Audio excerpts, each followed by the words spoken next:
Bismillahirrahmanirrahim. Alhamdulillahilladzi wabata baina khalqihi fil maratib wa ja'ala fi kulli qarnin sabiqina bihim yuhyi wa yumit wa yunzilul ghamama as-saqib. Wassalatu wassalamu ala sayyidina Muhammadin nabiyil habib wa ala alihi wa ashabihi hudatil kawakib. Wa ba'du. Qala Allah Ta'ala wa amma bi ni'mati rabbika fahaddits. Di antara nikmat Allah yang besar atas masyarakat Banjar khususnya dan Kalimantan pada umumnya adalah lahirnya seorang ulama besar yang menghimpun ilmu zahir dan batin. Seorang waliullah, dia adalah al-arif billah Maulana Syekh Muhammad Arsyad Al-Banjari. Maulana Syekh Muhammad Al-Banjari lahir di zaman kerajaan Banjar pada masa Sultan Tahlilullah di sebuah desa yang bernama Lokgabang, wilayah Kecamatan Astambul, Kabupaten Banjar, pada malam Khamis jam 3 dini hari 15 Safar 1122 Hijriah, berbetulan dengan tanggal 19 Maret 1710 Masehi. Kelahiran Syekh Muhammad Arsyad sangat mengembirakan akan kedua orang tuanya, yaitu Abdullah dan Aminah, yang mana sepasang suami istri ini sudah lama merindukan seorang anak. Mereka sebelumnya selalu tadarru' berdoa kepada Allah agar dikurniai zuriat. Doa mereka Allah kabulkan dengan lahirnya seorang anak yang kemudian diberi nama Muhammad Arsyad. Sebelum ibunda melahirkan, tepatnya pada saat kehamilan 6 bulan, sepasang suami istri ini ditemukan Allah dengan malam yang penuh barakah, malam yang mustajab setiap doa, yaitu malam Lailatul Qadar pada malam 21 Ramadan. Tiada kekayaan mereka pinta dan bukan tahta dan pangkat yang mereka rindukan. Dengan khusyuk dan tawadhu mereka berdoa kepada Allah agar anak yang sedang dihamilkan dalam kandungan itu bila mana lahir kelak menjadi seorang yang salih dan alim lagi zahid. Majlis haul yang mulia, tatkala usianya meningkat 8 tahun, akalnya sempurna, terlihatlah Syekh Muhammad Arsyad mempunyai keistimewaan dan ciri-ciri khas yang berbeda dengan anak sebayanya di tengah-tengah pergaulan sehari-hari dengan kawan sebayanya. Dia sebagai kawan yang jujur terhadap kedua bapaknya. Ia sangat ta'zim, bakti dan patuh. Ia sangat cerdas dan sopan. Hal-hal Syekh Muhammad Arsyad yang luar biasa ini terdengar oleh baginda raja. Dia pun tertarik untuk mengasuh dan memeliharakan agar dapat diberi pendidikan yang lebih tinggi di belakang hari. Maka dia minta baginda kepada orang tuanya agar Syekh Muhammad Arsyad dapat diserahkan kepada baginda. Permintaan Sultan dikabulkan oleh kedua orang tuanya dengan baik dan ikhlas, dengan harapan agar cita-citanya ingin mendapatkan anak yang alim dan zahid menjadi kenyataan. Mereka rela berpisah dengan anak kesayangan meskipun masih berusia lebih kurang 8 tahun. Maka tinggallah Syekh Muhammad Arsyad bersama raja di istana atau Karatun, yang sekarang menjadi nama sebuah kampung, yaitu Kampung Karatun. Selama di istana pernah terjadi keajaiban pada dirinya. Pada suatu malam di saat dia sedang tidur, badan beliau terangkat dari tempat tidurnya kira-kira sehasta. Hal ini sangat mengejutkan salah seorang menteri di istana yang terbangun pada malam itu. Menteri itu pun langsung memegang dan merangkul badan beliau, dan beliau terbangun dan menangis. Setelah ditanya oleh menteri, "Mengapa engkau menangis?"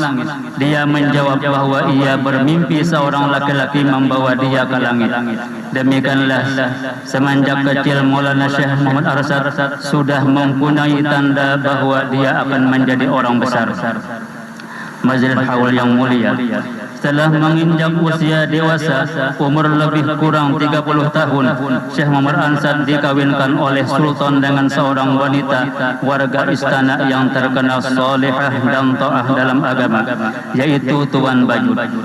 Kemudian pada saat Tuan Bajut sedang mengandung berat, istrinya ini rela ditinggalkan suaminya berangkat ke tanah suci Makkahul Mukarramah guna menunaikan ibadah haji dan menuntut serta memperdalam ilmu-ilmu agama dan berbagai cabang ilmu atas biaya kesultanan.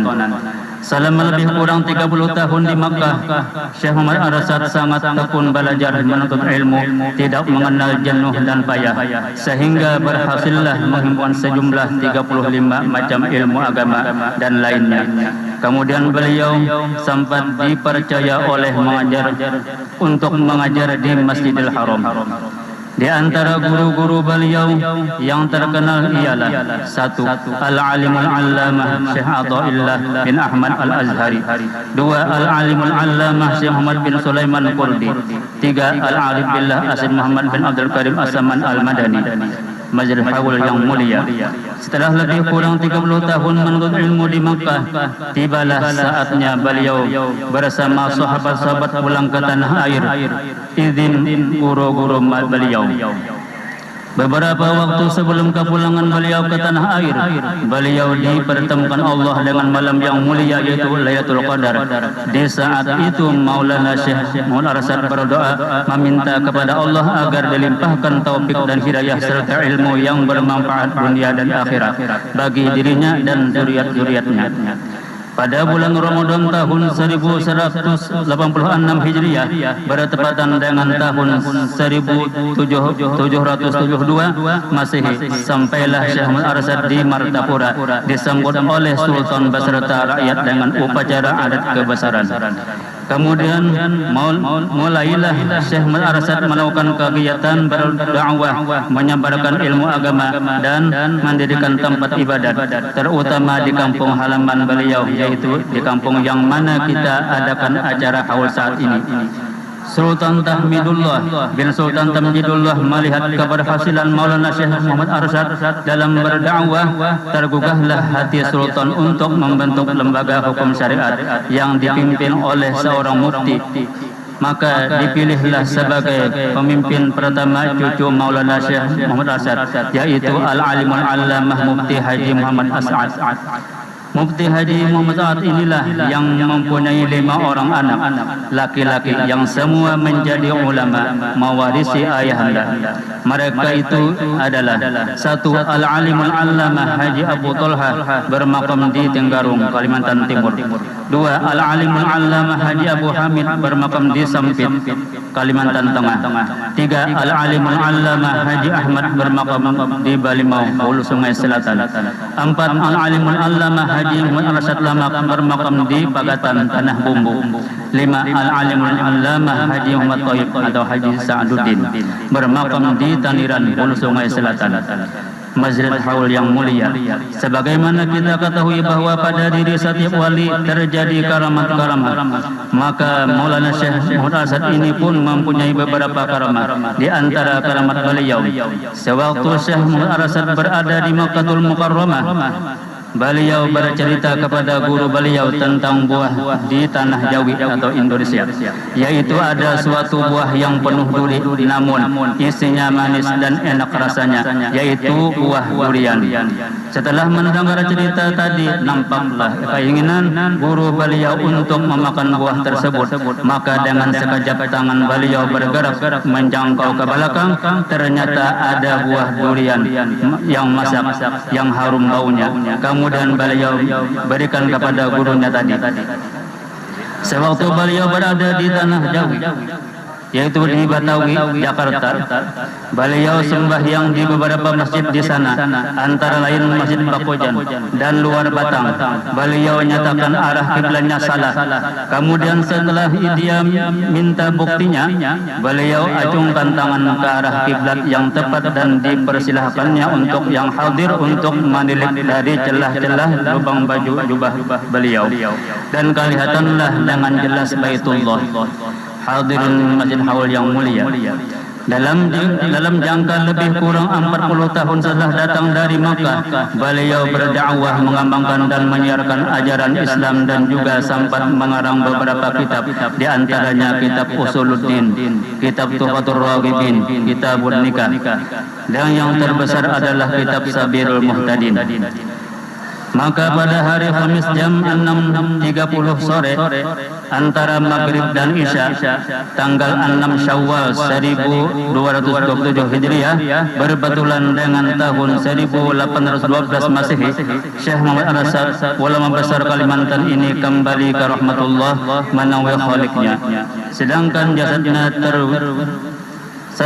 jasadnya terbujur di pangkuan istrinya Ratu Aminah dan Tuan Guat di kampung Dalam Pagar dalam usia 150 tahun perhitungan tahun Hijriah. Allah manfa'na wa ahlana wa dzurriyyatina bihi wa ulumihi bid-darain wa middana wa iyyahum bil asraril lati awda'taha ladai. Allahumma khullahu ruhu fi hayril mabrar wa tawammadahu bir rahmati ana al-laili wan nahar bi rahmati ya ya Rahim ya Ghaffar waj'alillahumma fi qabrihi diya'a wan nur wal qusata was surur wal bahlata wal hubur innaka malikun rabbun ghafur. Wa sallallahu ala sayyidina Muhammad wa ala alihi wa sahbihi wa sallam walhamdulillahil alamin. Summa assalamu alaikum warahmatullahi wabarakatuh.